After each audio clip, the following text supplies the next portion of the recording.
The sun was shy on the horizon when the soldiers began their run through the debris-filled streets. The light caught the quick movements of the trained troops. In a war where artillery was the soldiers' most frequent nightmare, those men moving through the city clearly became a new threat to the Ukrainian defenders.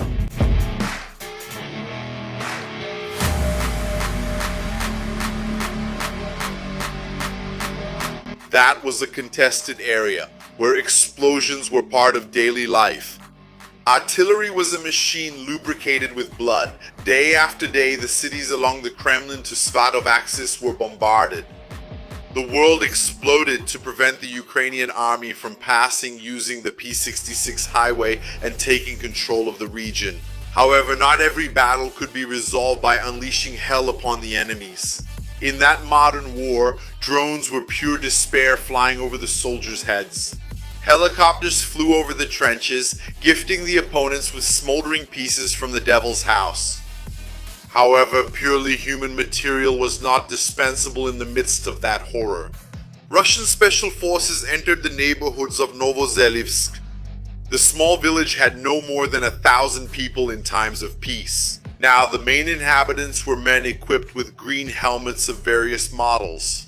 Some wore the 6B-47 of Ludold Ratnik, others wore the Thor.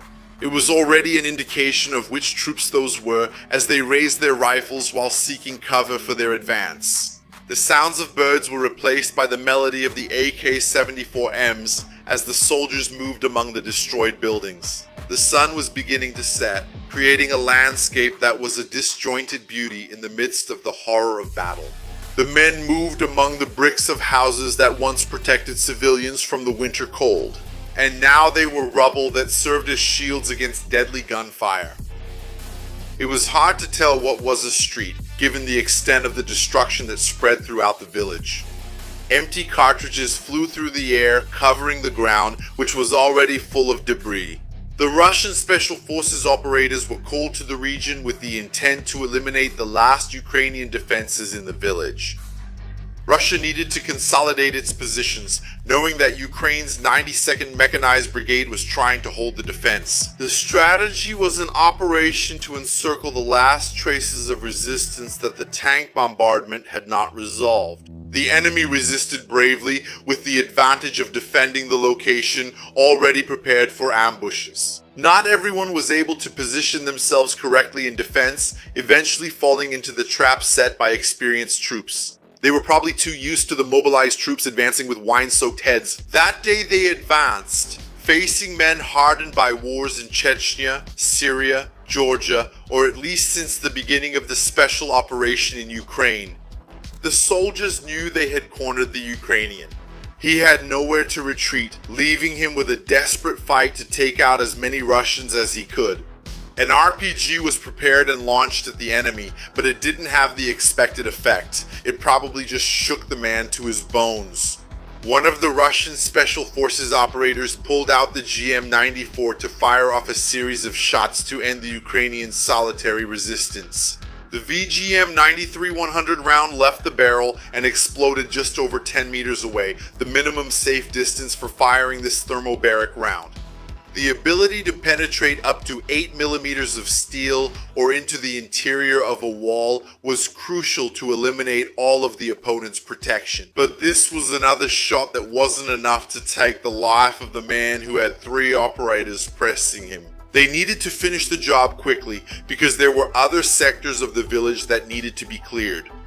The AKs started firing again at the man. The 3 weapons sang in unison, adding more and more pressure against the enemy. The Russians looked around, fearing that someone might show up to help the cornered man. Finally, something gave way in the enemy's mind.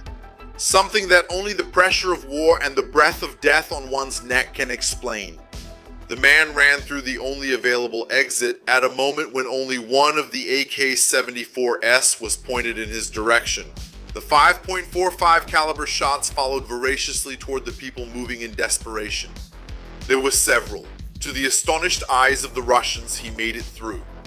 All they could do was reload and keep shooting, not knowing if the man had fallen further ahead. In another area, the men began a duel with grenade launchers.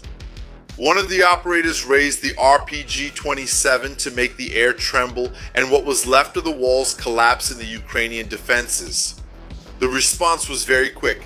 All it took was turning a corner and a moment of distraction for retaliation to erupt into a fireball around the operators. The rifle and a PKM fell to the ground, but the men couldn't stop. Staying there would mean the end of their lives. They fired as they ran, watching the darkness descend on the battlefield. Every house was a new surprise. The enemies appeared. They emerged from the thick shadows of what was left of the buildings, shooting and retreating as soon as their position was compromised. They needed to stay in control and keep up their training, especially when someone got careless, their mind overtaken by the chaos of battle and crossed in front of a comrade in the middle of the gunfire. The operators kept calm and knew when to take turns. Some would shoot, some would suppress, then reload. The next one would take their place.